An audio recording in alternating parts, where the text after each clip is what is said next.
Telugu audio book ఛానల్‌కు స్వాగతం. Think and grow rich. ఆలోచించండి, ఐశ్వర్యవంతులు కండి. Napoleon hill. Chapter 14. The sixth sense. The door to the temple of wisdom. సంపదల దిశగా 13వ అడుగు. వ్యక్తి ప్రమేయం, ప్రయత్నం లేకుండానే ఇన్ఫినిట్ ఇంటెలిజెన్స్ తో అతన్ని అనుసంధానం చేసే 13వ ప్రిన్సిపల్ నే సిక్స్త్ సెన్స్ అని పిలుస్తారు. ఈ 13వ సూత్రమే ఇన్ని చాప్టర్స్ లో నేను చెప్పిన ఫిలాసఫీకి తలమానికం వంటిది. ఇంతకు మునుపు మనం చదువుకున్న మిగతా 12 సూత్రాల్ని ఆపోసన పట్టినట్టయితేనే దీన్ని ఆకలింపు చేసుకోవడం, అర్థం చేసుకోవడం, ఆచరించడం సాధ్యమవుతుంది. సిక్స్త్ సెన్స్ అన్నది సబ్ కాన్షియస్ మైండ్ లో ఒక భాగం. దీన్నే క్రియేటివ్ ఇమాజినేషన్ గా కూడా పిలుచుకోవచ్చు. దీన్నే ఎమోషన్స్ ని, ప్లాన్స్ ని, థాట్స్ ని స్ఫురణ రూపంలో మనసుకు ప్రసారం చేసే రిసీవింగ్ సెట్ గా కూడా పిలుచుకోవచ్చు. Sixth sense వర్ణనకు అందనిది. ఈ పుస్తకంలో పేర్కొన్న పరిజ్ఞానానికి సంబంధించిన మిగతా 12 సూత్రాల్ని సంపూర్ణంగా అర్థం చేసుకోని వ్యక్తికి సిక్స్త్ సెన్స్ కూడా అర్థం కాదు. వ్యక్తికి మైండ్ డెవలప్మెంట్ చేసే మెడిటేషన్ ద్వారా మాత్రమే సిక్స్త్ సెన్స్ ని అర్థం చేసుకోవడం సాధ్యమవుతుంది. ఈ పుస్తకంలో పేర్కొన్న ప్రిన్సిపల్స్ అన్నిటినీ అధ్యయనం చేసి వాటిని సత్యాలుగా గ్రహిస్తే తప్ప ఇవన్నీ మీకు అసత్యాలుగానే కనిపిస్తాయి. సిక్స్త్ సెన్స్ సహాయంతో మీకు రాబోయే ఆపదల గురించి హెచ్చరిక లభిస్తుంది. దాని ద్వారా వాటి నుంచి మిమ్మల్ని మీరు కాపాడుకోవచ్చు. అదే సమయంలో సానుకూల అవకాశాలు తలుపు తట్టినప్పుడు మీరు వాటిని సకాలంలో సద్వినియోగం చేసుకోవచ్చు. సిక్స్త్ సెన్స్ ని అభివృద్ధి చేసుకోవడం ద్వారా మీలో ఒక అజ్ఞాత రక్షకుడు నిద్రలేచి మీకోసం జ్ఞానం యొక్క తలుపులు తెరుస్తాడు. సిక్స్త్ సెన్స్ అద్భుతాలు. ఈ పుస్తక రచయితకు అద్భుతాల మీద పెద్దగా నమ్మకం లేదు. ప్రకృతి తన సూత్రాలను ఎన్నడూ మర్చిపోదు అన్న ప్రాకృతిక నియమాన్ని రచయిత నమ్ముతాడు. కానీ అవే ప్రకృతి సూత్రాలు కొన్ని సందర్భాల్లో మానవ మేధస్సుకు అందనంత క్లిష్టతరంగా ఉంటాయి. అవన్నీ అద్భుతాలుగానే కనిపిస్తూ ఉంటాయి. మనం ఇక్కడ మాట్లాడుకుంటున్న సిక్స్త్ సెన్స్ కూడా ఒక అద్భుతం లాంటిదే. పదార్థంలోని ప్రతి అణువులోనికి చొచ్చుకు వెళ్లగలిగే, మానవునికి అందుబాటులో ఉన్న ప్రతి శక్తి శకలాన్ని తనలో ఇముడ్చుకోగలిగే ఏదో ఒక ఇంటాంజిబుల్ ఫోర్స్, ఇన్ఫినిట్ ఇంటెలిజెన్స్ ఉందన్న విషయాన్ని మాత్రం ఈ రచయిత విశ్వసిస్తాడు. విత్తనాన్ని మర్రి వృక్షంగా మార్చే శక్తి, గురుత్వాకర్షణ ద్వారా నీటిని ప్రవాహంగా మార్చే శక్తి, రాత్రిని పగలుగాను, పగలను రాత్రిగాను మార్చే శక్తి, వేసవిని శిశిరంగా మార్చే శక్తి, ప్రతి విషయాన్ని ఒక క్రమ పద్ధతిలో ఉంచే శక్తి ఏదో ఒక ఇంటాంజిబుల్ ఇన్ఫినిట్ ఇంటెలిజెన్స్ రూపంలో ఉందని మాత్రం రచయితకు తెలుసు. ఈ ఇన్ఫినిట్ ఇంటెలిజెన్స్ ఎప్పుడూ మనం మాట్లాడుకుంటున్న ఫిలాసఫీ ద్వారా burning desire structural physical form లోకి మార్చే ప్రక్రియకు సహాయకారిగా ఉంటుంది. దీన్ని అనుభవపూర్వకంగా ఈ రచయిత తెలుసుకున్నాడు. అడుగు వెంట అడుగుగా ఇంతకు మునుపటి సూత్రాల ద్వారా మీరు ఈ చివరి సూత్రం దగ్గరికి చేరుకున్నారు. మీరింతవరకు చెప్పుకున్న సూత్రాలను ఆపోసన పట్టినట్టయితే ఇక ఏ మాత్రం సందేహం లేకుండా ఇక్కడ పేర్కొన్న విషయాల్ని అంగీకరించేందుకు మానసిక సంసిద్ధతను సంతరించుకున్నట్టే. ఈ అధ్యాయంలో చెప్పిన విషయాలు వాస్తవాలో కట్టుకథలో తేల్చుకునే ముందు మీరింతకు క్రితం పేర్కొన్న సూత్రాలను బాగా అధ్యయనం చేసి తీరాలి. అలా కాని పక్షంలో వీటిని అంగీకరించడం అంత సులభం కాదు. హీరో వర్షిప్ చేస్తూనే నేను వాళ్ళని అనుకరించడానికి యత్నించేవాణ్ణి. ఫేవరెట్ పర్సన్స్ ని అనుకరించేందుకు నేను చేసిన ప్రయత్నం ఫలవంతం కావడానికి విశ్వాసం ఒక దిక్సూచిలో ఉపకరించిన వైనాన్ని నేను గమనించాను. విశ్వాసం వల్ల నేను నా ప్రయత్నంలో విజయాన్ని సాధించాను. వారి స్ఫూర్తే మీకు చుక్కాని. హీరో వర్షిప్ అనే అలవాటును నేను ఎన్నడూ వదులుకోలేకపోయాను. గొప్పవాళ్లని మనసా వాచా అనుకరించడమే గొప్ప విషయమని నా అనుభవం నాకు నేర్పింది. చాలా కాలం క్రితం నేనేదైనా రాయాలన్నా లేదా ఎక్కడైనా ప్రసంగించాల్సి వచ్చినా నా స్వీయ స్వభావాన్ని శాంతం మార్చుకునే అలవాటును పెంపొందించుకున్నాను. నేను ఆరాధించే 9 మంది స్ఫూర్తి ప్రదాతల స్వభావంలాగే నా స్వభావాన్ని మార్చేసుకునేవాణ్ణి.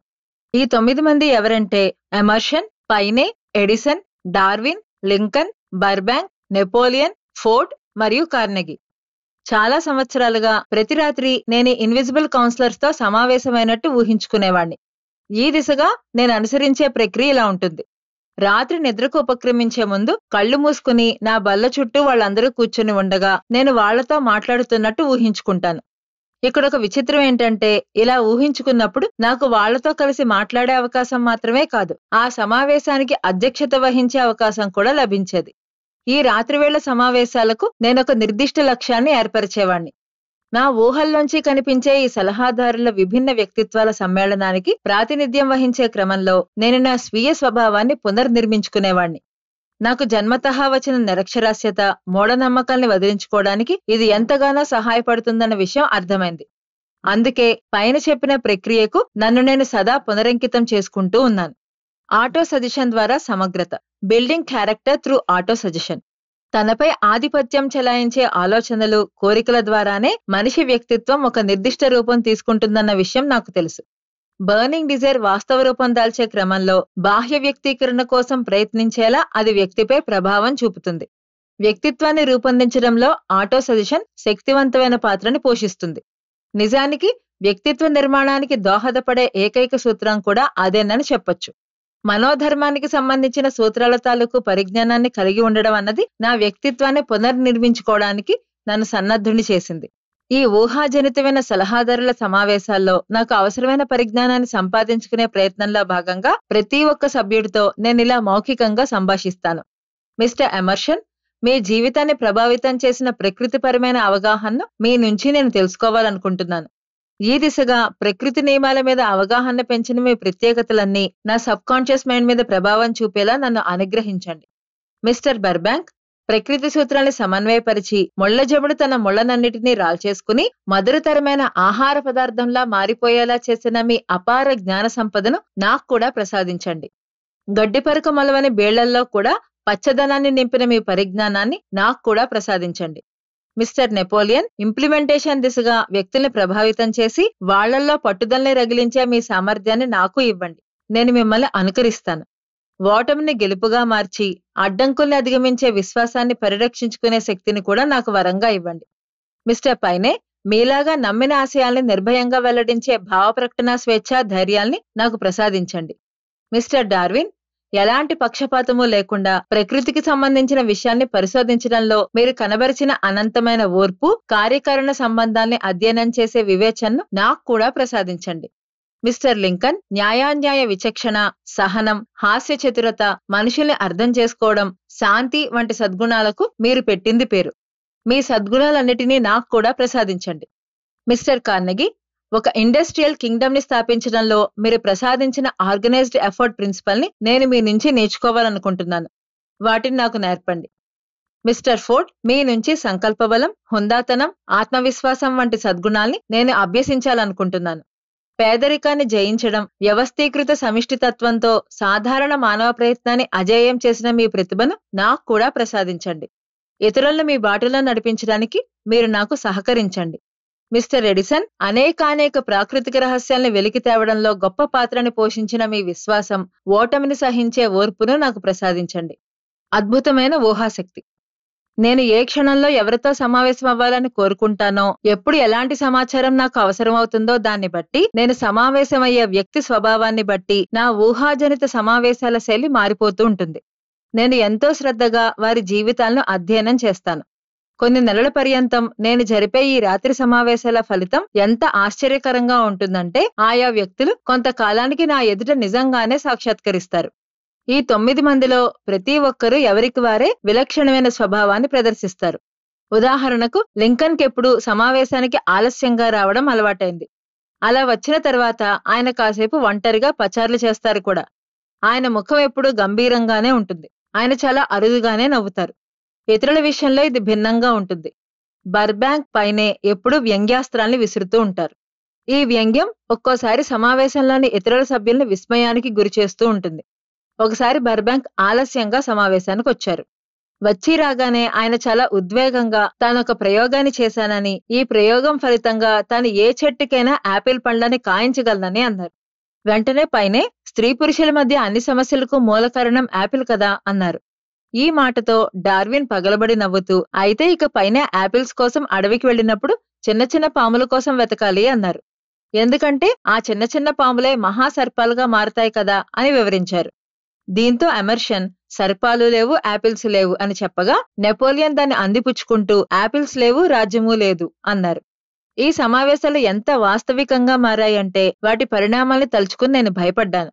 ఈ భయంతో కొన్ని నెలల పాటు నేను కలలు కనడం మానేశాను. ఇవి ఎంత మ్యాజికల్ ఇంపాక్ట్ ని కలిగి ఉంటాయంటే, ఇక నేను భవిష్యత్తులో వాస్తవాన్ని గుర్తించలేమోనన్న భయం పట్టుకుంది నాకు. ఎందుకంటే ఈ సమావేశాలన్నీ నా ఊహల్లోంచి పుట్టుకొచ్చినవి మాత్రమే కదా. నేను తొలిసారిగా సాహసించి చెబుతున్నాను. ఇక ఈ విషయం మీద నేను మౌనంగా ఉండడాన్ని నేర్చుకున్నాను. ఎందుకంటే ఇలాంటి విషయాల మీద నా అభిప్రాయాన్ని చెప్పడం ప్రారంభిస్తే, నా అసాధారణ అనుభవాల్ని ఇతరులతో పంచుకుంటే వాళ్ళు నన్ను అపార్థం చేసుకునే ప్రమాదం ఉంది. అందుకే నా అనుభవాన్ని ఇక కాగితాలకే పరిమితం చేశాను. ఎందుకంటే ఇక వాళ్ళు నాకు చెప్పే ఏ విషయం కూడా నేను గడిచొచ్చిన సంవత్సరాల కంటే ప్రధానమైనది కాదని భావిస్తున్నాను. ఒకవేళ మీరు నన్ను అపార్థం చేసుకున్నా సరే, నేను జరిపిన ఊహాజనిత సమావేశాల పట్ల నాకింకా గౌరవం ఉంది. కానీ ఇక్కడ గ్రహించాల్సిన వాస్తవం ఏంటంటే, నా సమావేశాల్లో నాతో మాట్లాడిన వాళ్ళంతా కల్పిత పాత్రలే. అవి నన్ను ఒక సాహసిక ప్రపంచంలోకి నడిపించాయి. గొప్పదనాన్ని అభిమానించే శక్తిని నాలో పెంచాయి. నాలో సృజనాత్మకతను పెంపొందించాయి. నిజాయితీగా ఆలోచించడం ఎలాగో నాకు నేర్పాయి.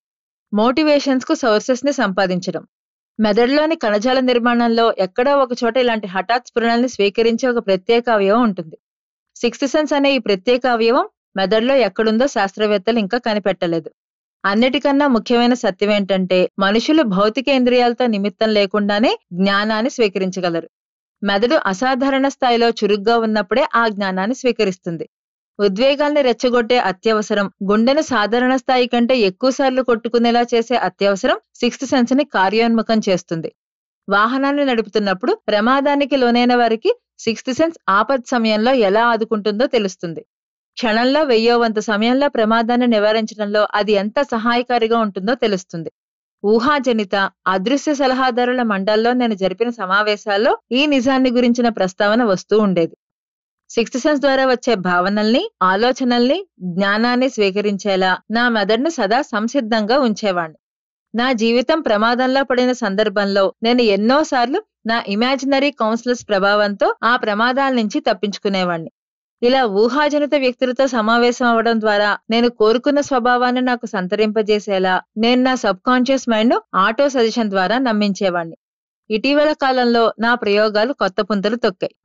నాకు నా క్లయింట్స్కి వచ్చే సమస్యల్ని నేను నా ఇమాజినరీ కౌన్సిలింగ్ టీం ముందు ఉంచగలుగుతున్నాను. ఫలితాలు అద్భుతంగా ఉంటున్నాయి. కానీ నేను పూర్తిగా తన ఊహాజనిత సమావేశాల మీదే ఆధారపడడం లేదు. నెమ్మదిగా ఎదగడమే బలవర్ధకం. సిక్స్త్ సెన్స్ అంటే మనకి ఇష్టం వచ్చినప్పుడు వాడుకుని, ఇష్టం లేనప్పుడు విసిరేసే పదార్థం కాదు.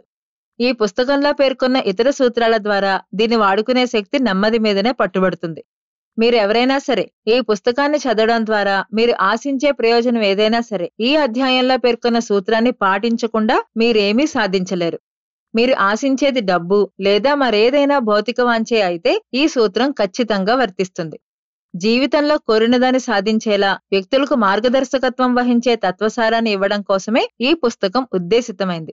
అందుకే సిక్స్త్ సెన్స్ ని ఈ అధ్యాయంలో చేర్చాల్సి వచ్చింది. మిమ్మల్ని మీరు అర్థం చేసుకోవడం, ఇతరుల్ని అర్థం చేసుకోవడం, ప్రకృతి నియమాల్ని అర్థం చేసుకోవడం, సంతోషాన్ని గుర్తించే నిమిత్తం మీలో అవగాహన పెంపొందించేందుకు మీకు అంతిమంగా ఉపయోగపడే సూత్రం ఇదే.